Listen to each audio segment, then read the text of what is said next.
Godly people are supposed to defend the innocent. The innocent are being destroyed right down the street from your church. After you go to church, ma'am, you're going to go to a restaurant and pass a child sacrifice center. You drive past the child sacrifice center every time you go to church. Number one cause of death in America is abortion. Godly men are not opposing it.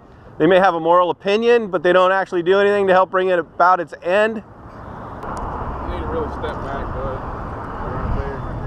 I think I'm actually fine. No, you need to step back 3 foot from 3. See where that fire hydrant is? You see where these telephone poles are? They're on a public easement. I'm telling you, we can do it this way, or we can do it the hard way. Do it the hard way, man. It's 3 feet. 3 feet from where? What about the sidewalk? This is not a sidewalk. This is a sidewalk. Look, it goes all the way up and down the street. It goes all the way down the street, man. This is a sidewalk. I'm gonna tell you one more time. You tell me as many times as you want to, man. I'm on the sidewalk. Step back behind the line, right there. Behind this line? 3 feet from the road. You see where that is? That's public property. Well, go get a tape measure. It's not. Go get a tape measure. I am the tape measure. You don't look like a tape measure to me. Okay. Right there, okay? You're on my property. Step back. I'm not gonna tell you again. Yeah. Step back. Hey, we're yeah. Here. Okay. I'm with you. But you know, we're just trying to have church, trying to spread the gospel. We're trying to expose a great evil, which this man in this police department actually loves to cover up. They do. This man does. I'm a deacon here. I'm not covering up anything. This man, what are you doing to help end abortion? What are you doing? Okay, you have a moral opinion. What are you doing? I'm asking you, what are you doing? Hey, look. What you're trying to do. Look, this guy's pushing me, man. No, you're pushing me back. This guy threatened me with violence. He said he's going to lay me out. He's not done anything to you, but you are over the line. I will say that. But we're just, look, honestly, the gospel is trying to be spread here too. Okay. All right. I understand you have your agenda. That's fine. Believe me, I love the gospel, man. Well, then let's all work together.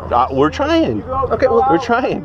We're trying. Tell this guy to back up. All I'm telling you is to step back. There's a law of God. There's a law of God. All right. Where we're supposed to defend those that are being led to slaughter. You live in a town that kills babies every single day, and what do? The man that's trying to bring and expose this evil, you're pushing him back. But we're trying to expose the gospel to people that need it. Evil and wicked men. All right, let me ask you, what's more important to God, saving souls or exposing abortion? When we save souls, we are supposed to do the work of the church. I ask you a simple question. That's one or the other. We're supposed to be Christian. Should we save souls from eternal damnation of hell? Yeah, we should. Which we're trying to do right here. Okay. So when you do that, when you're a Christian, are you supposed to expose evil and defend the innocent? Jesus says, what is the #1 commandment? To love God with all your heart, soul, and mind, and to love your neighbor as yourself. Okay. You're not loving your neighbor as yourself, because there are children over here being killed every single day. Let's work together. All right, let's work together. Dude, I love children. Let me tell you what. We, thank God, we just were able to adopt a child. Good job, man. That would have been, no, I mean, okay, great job. Great job. And I am 100,000% against abortion. There is. No, but how? You know, I believe it's, abortion is one issue. If you're going to focus on abortion, sin is abomination in God's eyes. Sin is a sin besides denying Christ. But all sin is wrong. All sin is wrong, but we're called to defend the innocent. You know, and look at Amos. God says, "I hate your worship." To spread the gospel. We're also called to take care of widows, orphans. But look at like Amos 5. Okay, if you read through Amos, why is God so mad at the church? Why is he so mad? Why does he say, "I do not hear your worship. I do not hear your prayers"? Why in Jeremiah did Jeremiah stand at the gates of the temple and condemn everybody?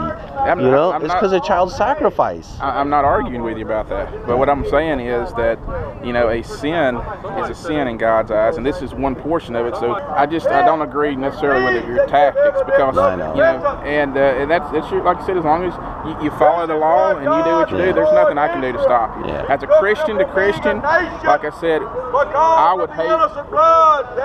would hate to have on my conscience or be a hindrance to somebody, like I said, that drove by this one time, and God, the Holy Spirit, had moved on them to come to this church today, Well, God won't abandon them, Mel. God can also cause a hardening of a heart. Yeah. Cause Pharaoh's heart to harden. I agree, man. So, I agree. and there also is a sin unto death. Right. He'll give you a bunch of chances, but if you turn and turn and turn, then there's a sin unto death. Right. I don't believe Satan sent us here to turn people away from the church. I think it's more like this. God actually sent me here today to talk to you personally, to exhort you to examine yourself rightly and think of your neighbor that's being destroyed down the street, and these women who are being abused, and you know, I mean, these strip clubs bring and pay for the abortions that are going on. You know, I mean, you know evil and wickedness, and what is more evil and wicked than killing babies, you know? Nobody's looking. Let me give you a hug, okay? Come here. Yeah, I don't, like I said, brother, you know, I don't disagree with your message at all. You know, thou shalt not murder, okay? Yeah. Like I said, we just have a difference of opinion. You know, I think God blesses everybody with different spiritual gifts, and if God has called you to do this, then, like I said, at the end of the day, that you don't answer to me, you don't answer to man, you answer to God, Right. And nobody knows that except you and Him, what He's laid on your heart. Right. And like I said, woe be it me to judge you if that's what He said do it. Right. Now, the same token, there's many people. I mean, you look at all the Pharisees that cry, Lord, Lord. Mm-hmm. We've done cast out demons in your name. We've done wonderful works in your way. Yeah. Have you ever heard of lowermagistrates.com? Lowermagistrates.com. It's like an awesome website for Christian officers. Hey, thanks for not arresting me too, by the way. Okay. Y'all have a safe trip, and like I said, just talk to this guy though. He's threatening to lay me out over here. The security guard. Oh, he's a good guy. I can talk to you. No, you I can. can. Yeah, I can. And I can beat your ass too now, because I don't care. Are you a Christian? I am. All right, and so Are you a Christian? your threats of violence are Christian. Where is that in James? What? James what? It don't matter. It does matter. It's what it's about.